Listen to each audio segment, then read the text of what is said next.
3DO.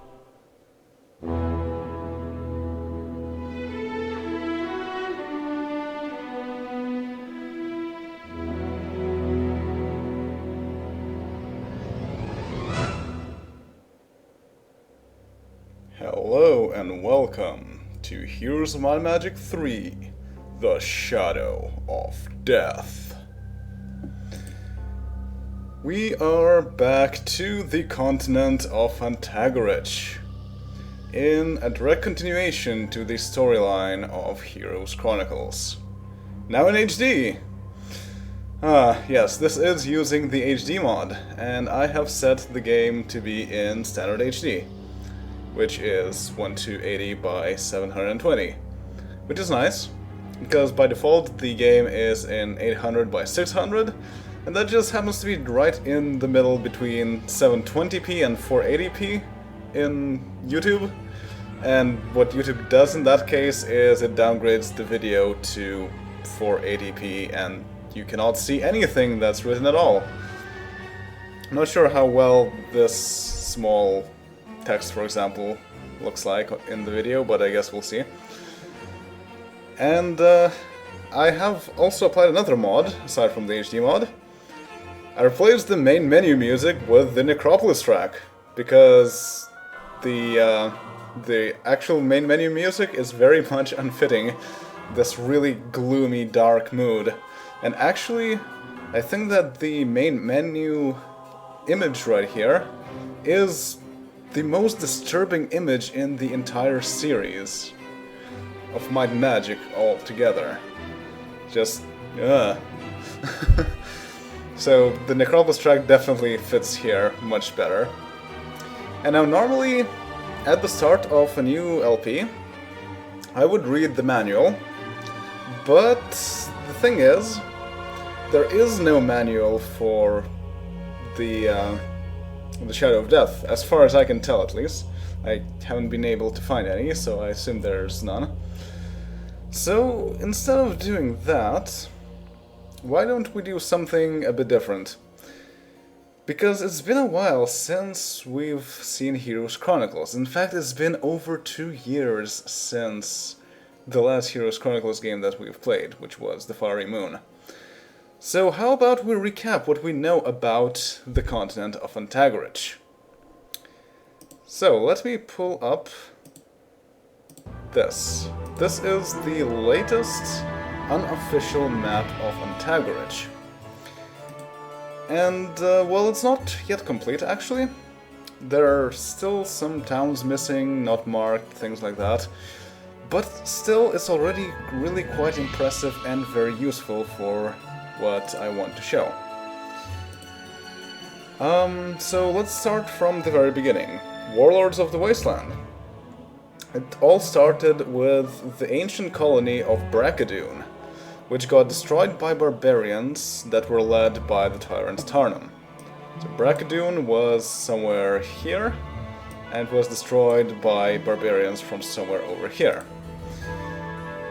And at the very end, Tarnum was defeated by Ryan Griffinheart, the first king of a newly established kingdom of Erathia.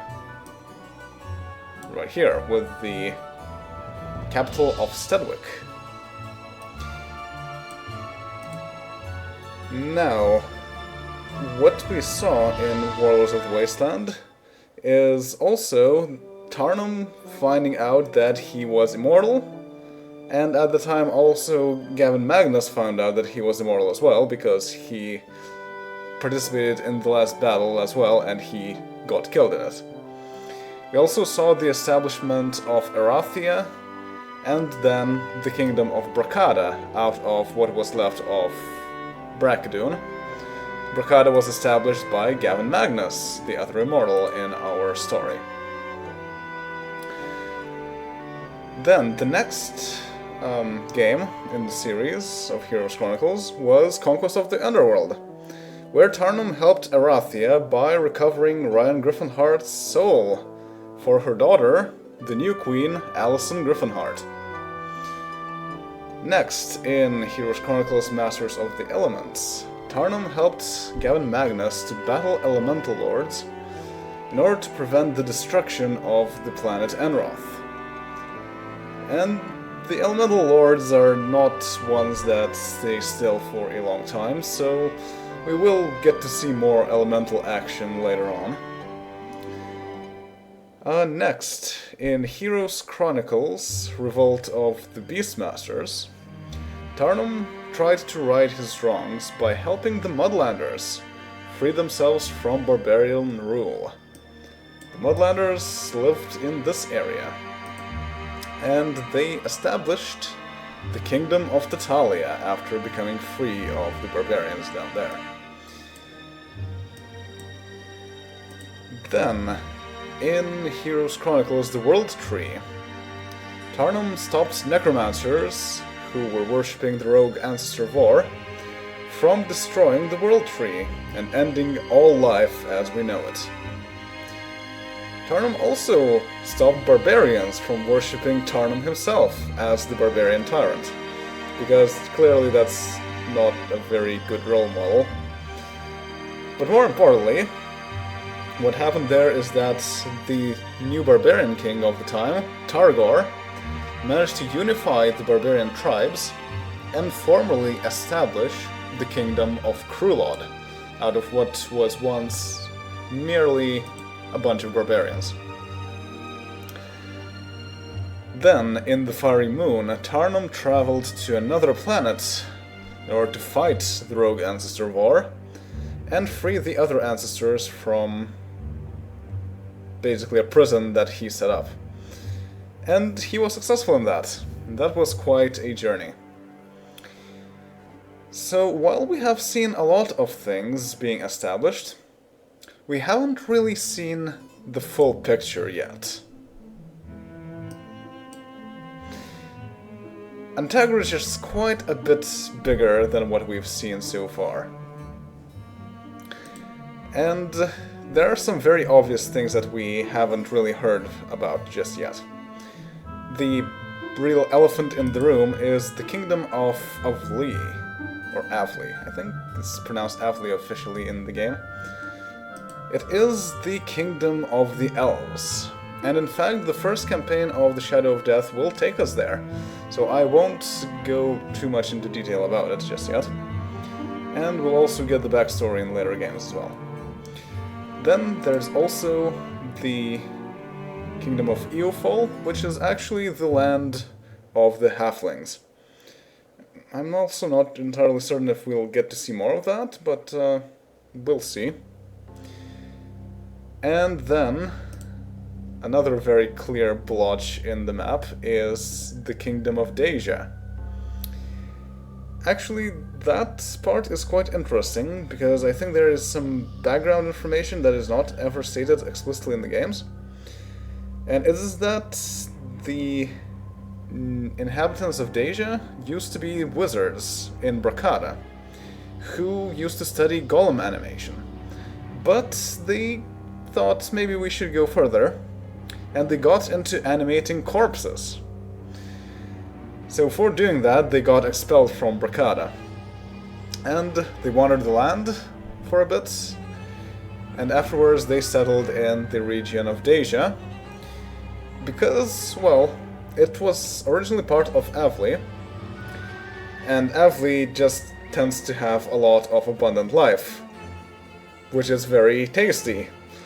So the undead could feed off that life. And that's why the area became barren after a while. Now there's also two very clear islands on the map, but I will not talk about them just yet, because they will be covered in detail in later games. Alright, so we are done with that. So that was a nice refresher on the state of Antagarich up to now. Let's go and play the Shadow of Death. Now, in Heroes Chronicles, I always used to start with the tutorial. The problem is that the Shadow of Death doesn't have an original tutorial. So actually all that we are getting here is nothing else but the Restoration of Erathia tutorial, which honestly is not very interesting. Oh, speaking of Ryan, that's Ryan right there.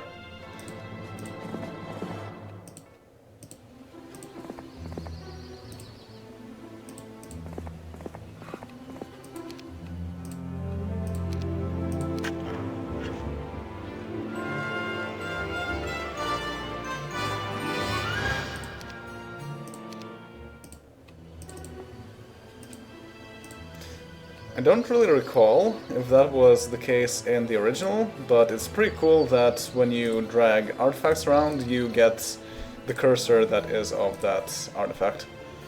Also, in this menu you can see quite a lot of changes in the HD mod. For example, arrows that really make it easy to transfer troops, and also buttons to transfer all troops, or exchange the armies, or transfer all of the artifacts. And there's also a backpack, which is just an extension of this list that tends to get really crowded after a while. And you can even select which hero you want to go with after trading. So that's pretty cool. And also you can buy things right from here, and you can buy all things from here. So the HD mod really does add a lot of very nice additions. Another thing that I actually enabled, it used to be default enabled, but it got disabled afterwards due to a bit of an outcry from the fans. It's the invite a hero feature here. It's not, well, it's kind of controversial, because on one hand it might be seen as cheating, on the other hand it is doable without cheating as well, just in a much less convenient way. You can choose a hero that you want to get next, but you have to buy another hero so that this hero replaces that hero. The reason why it's not cheating is because you can do that in vanilla as well, just by buying the hero and waiting for the new hero to become the hero that you were waiting for. I'm not going to abuse this feature too much, but in some cases it might be actually quite useful. I'll just only use it if it's really necessary. But yes, let's build the Grail and finish the tutorial.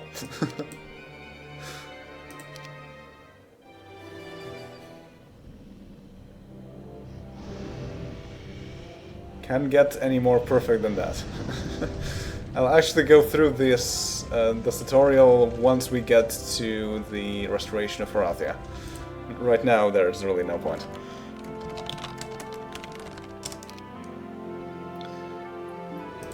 Alright, so let's finish playing around and go actually start the campaigns. As you can see, the Armageddon's Blade is also enabled, but don't click that, because I don't have Armageddon's Blade enabled, so that will cause weird things to happen.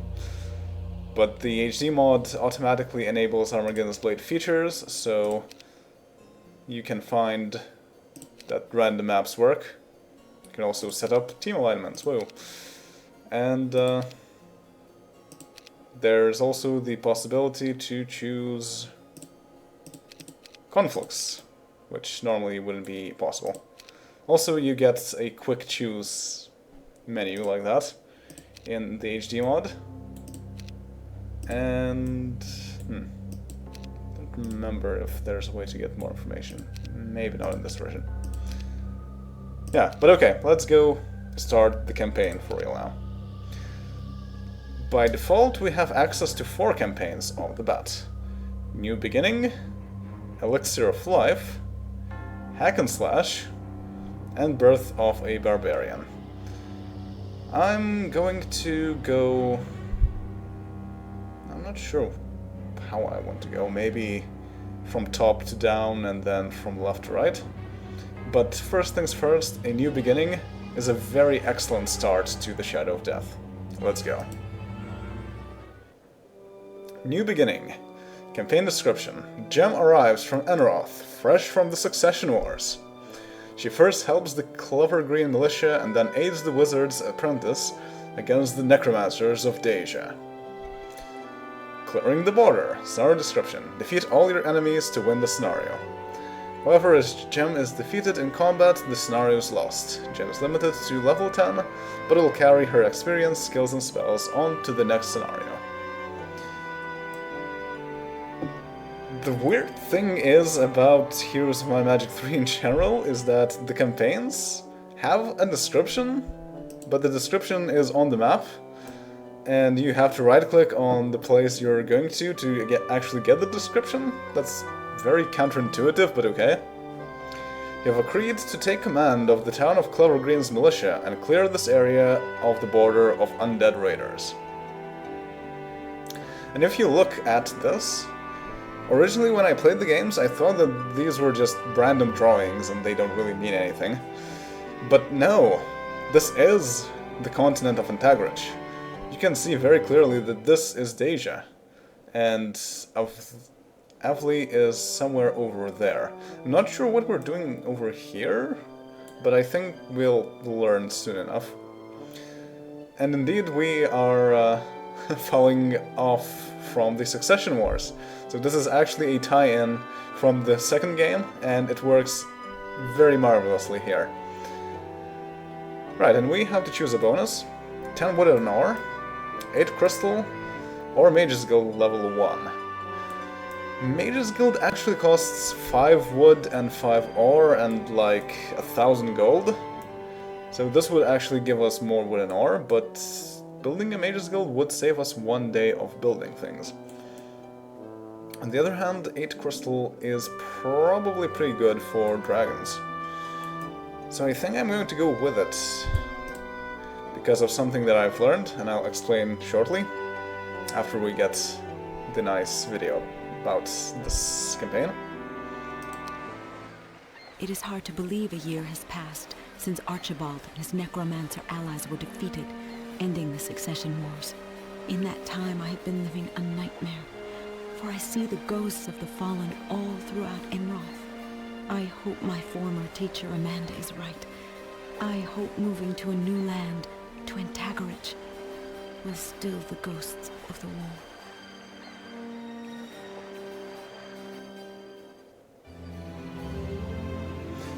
So yes, indeed, this gem is the same gem that we have seen in the second game, one of the heroes. And her story is that she went from the Succession Wars freshly to the continent of Antagarich, trying to escape the war. Well, or the memories of the war, at least. 8 months ago, my mentor, Amanda, told me of a device invented in Antagarich that might end the nightmares that have plagued me. This invention, which she called a first aid tent, is capable of healing all manner of wounds. I traveled from Enroth across the ocean to Antagarich, and searched until I came to the town of Clover Green, where I was able to purchase this wonder. First aid tents, I soon learned, were in great demand here. Clover Green lies in the contested lands between Erathia, Avli, and Deja.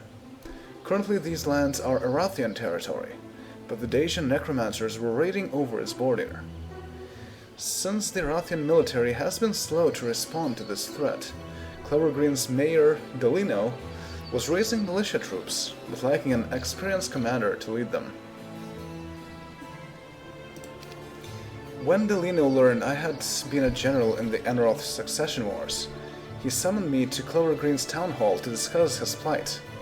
He won my sympathy, and I agreed to command Delino's militia in a campaign to destroy the necromancers.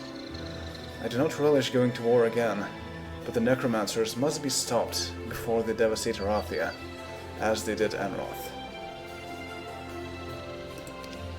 So yes, indeed, so she served in Roland's part of the conflict.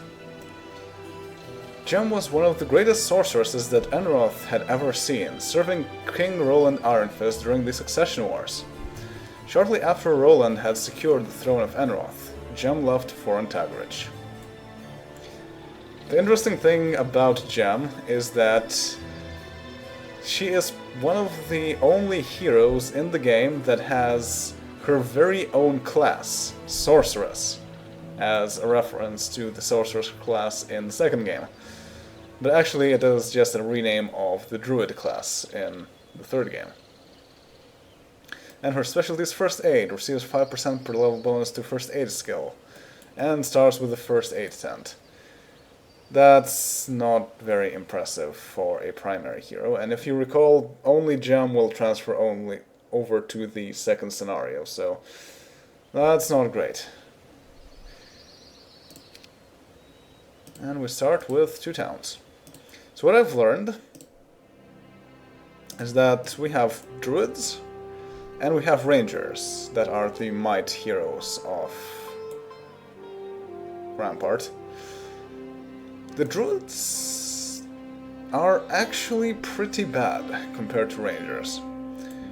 The reason why they're pretty bad is because of their skill advancement tree. Basically, the way that you get new skills is determined by luck, and in total you can get about 120 skill, like, suggestions when you pick up chests, and you have certain chances of getting a particular skill offered to you from the chests.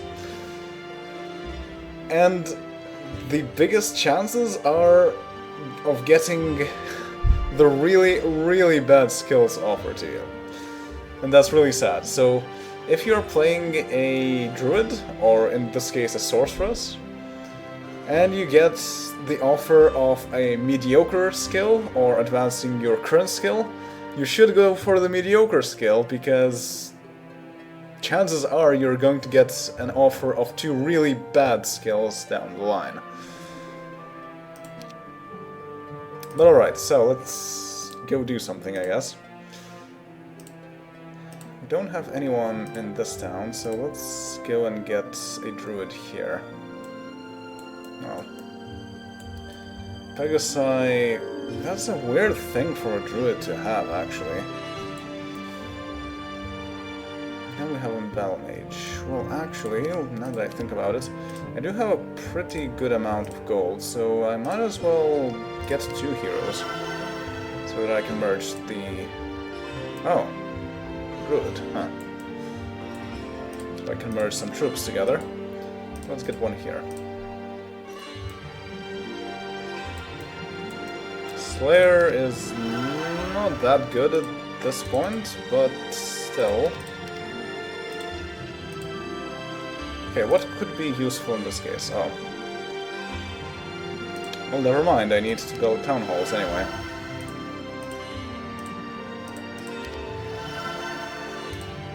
As you can see, animations are faster, they don't interrupt your gameplay in the HD mod. That's pretty cool. And transfer all. Nice. I seem to recall that there was some sort of hotkey for transferring over, like, 1 troop? Something like that? Or splitting the troops into stacks of 1? Because that's definitely something I want to do. But I'll need to look further into that. Alright, and another thing, due to our weird skill tree, we should try and get as much as we can out of witches' huts. So that's another reason why I want 2 heroes out right off the bat. And there's nothing to buy here, yeah. Yeah, including the blacksmith.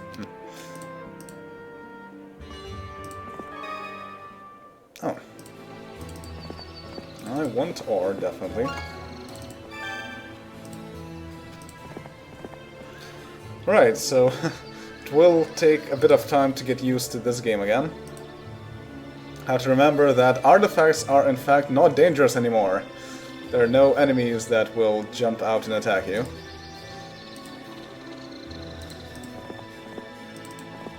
Oh, that That's not what I want to press, but okay.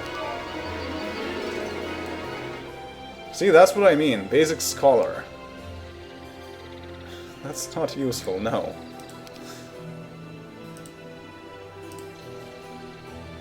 Alright, there's wood over there. Let's go take it before it's too late. And as you can see, again, we don't get any messages popping out. We only get the small notifications over here, which makes everything quite a bit faster. That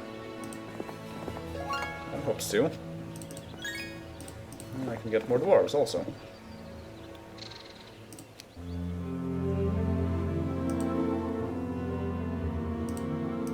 Alright, what to build now? So far I don't have any reason to not build up the economy.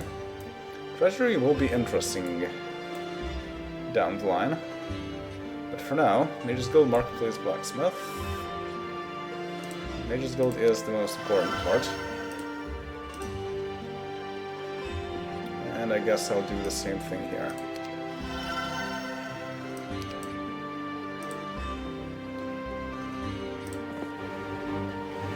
The weird thing is that the HD mod starts out with 1 as a default. I don't really know why it doesn't start out with the maximum, because that's pretty much what you want to do always.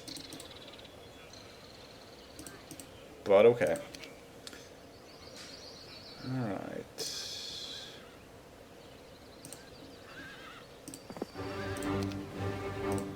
It still asks you if you want things to join you, if they want to join you.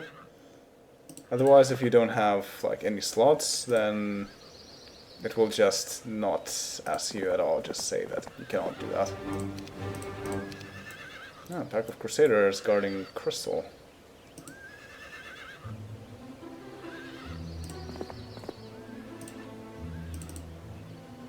Oh, and I even have someone with a Scholar.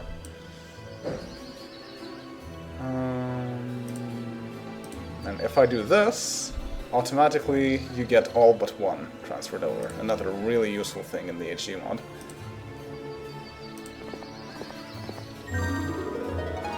And again, we don't get the descriptions of artifacts, which is a bit of a bummer,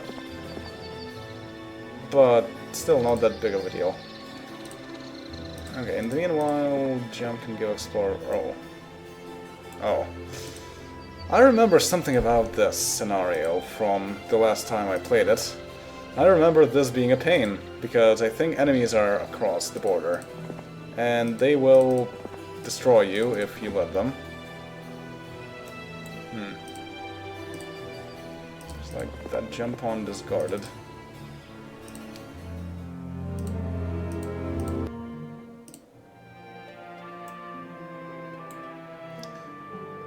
Alright, yeah, I also need to get reaccustomed with the building tree here. Okay, so Marketplace and Blacksmith. Let's take a Blacksmith. It's 8 dents, right? Yes.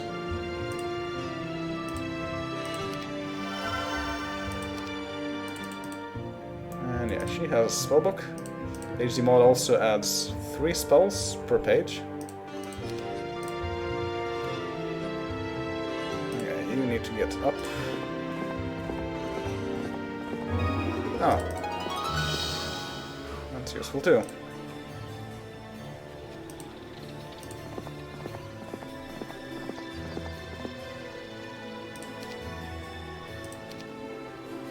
No, orcs.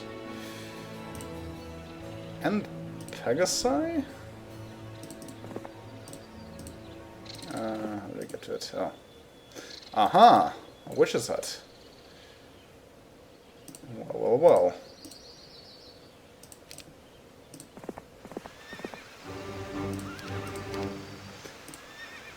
Also, overall, there are some people who have made tables of which units are most useful, and it turns out that Pegasi are like one of the most useful units in the entire game. Because they're cheap, they're fast they're flying. And you get a decent amount of them, so that's pretty cool. What's over there? There's vampires over here, but maybe I should take care of the orcs for the time being.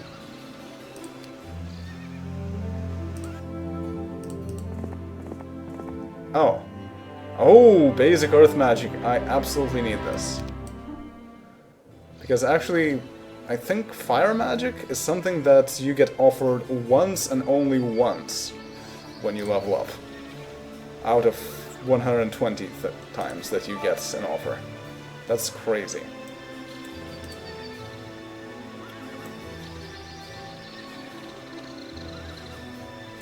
No, I need this town first and foremost. I can't really risk losing troops to the orcs. We will lose troops to the orcs.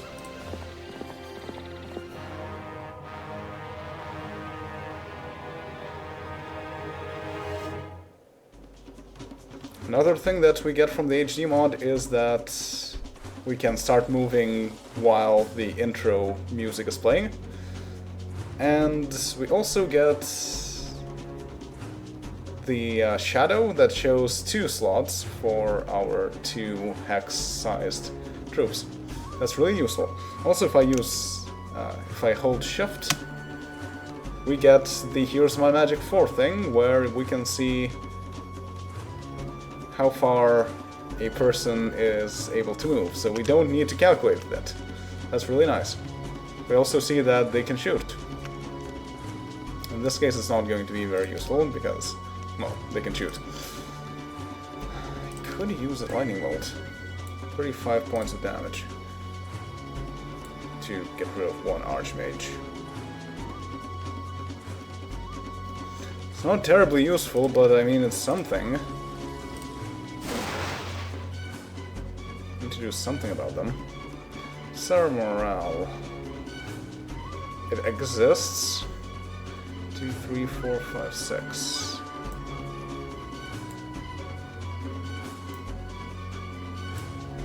Okay, 1, 2, 3, 4, 5, 6. Not sure if they get advantage there or not. Them makes no sense anymore. And there goes our Pegasus. 1, 2, 3, 4, 5, 6, 7, 8. 7, so just go forward. Ow. You go forward and try to take their shots. Yeah, the AI is pretty smart in this case, so it's not like the second game where the AI was really predictable and did silly things like shoot the closest enemy. And we got first aid, the most useless thing. Basically, in order to make it any useful at all, we need to get dragons, and we need to get them fast. Well, I guess in this case it's pretty useful. Like, it heals everything all the time anyway, so it's like, what's the point of even advancing it?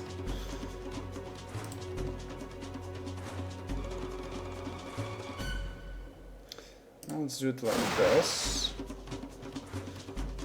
And hope that our elves can do something about it. Fight the upper one. Oh yeah, they have no melee penalty. And my Pegasi are not in a great position. Oh yeah, and they're also smart and they will actually move. That's quite a difference.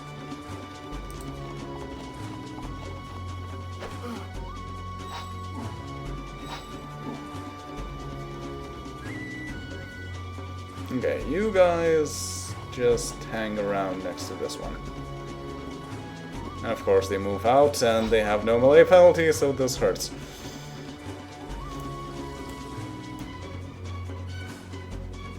Seven to 9 damage. So there's a chance of them killing a centaur outright. I did attack them already, so this is safe, actually. Definitely don't want to attack them. I can block them from going somewhere, so let's do that.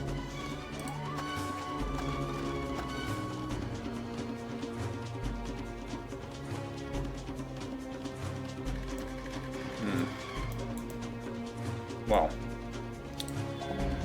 So far, the first aid hand has been pretty useful, but that's more of a coincidence than anything. Just because we actually do have Pegasi. Nice. Oh yeah, we're out of spell points.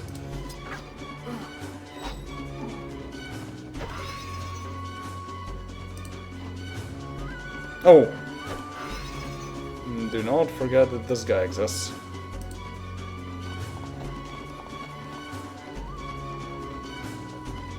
Ah yes, and we already attacked him.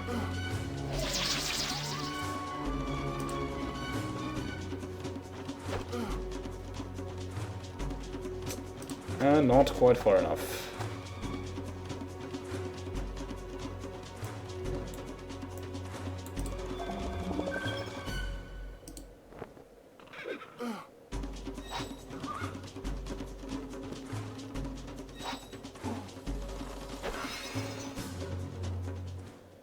There we go.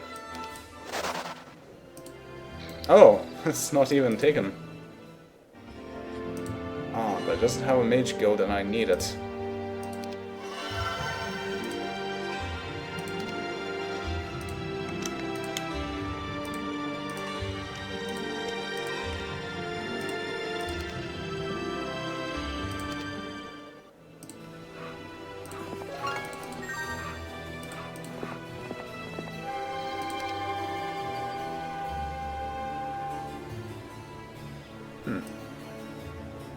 That certainly helps.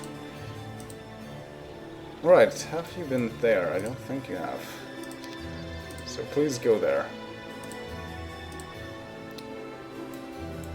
Those are warriors, eh? Anything else around here? Well, let's go find out. Oh! So as usual, I need to make sure that Gem visits every single power-up point possible. Dwarves. Take them later. And there's another portal. Guarded by the same border gate, which means that the enemies can unlock it. This is going to be a problem. I remember that. Oh, and we don't have much gold left. But I can still get a marketplace.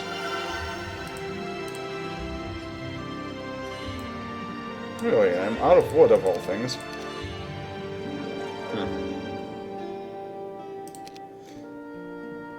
Well...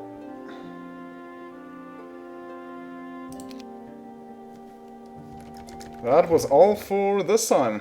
I hope you enjoyed, and we will see you all next time. And also, yay, we don't have to have like a limit to the number of characters. So this is... what's the Scenario name again? That's not the Scenario name. New Beginning. Okay.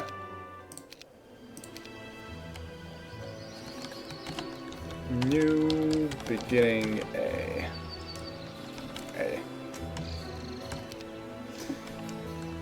Yeah. See you later.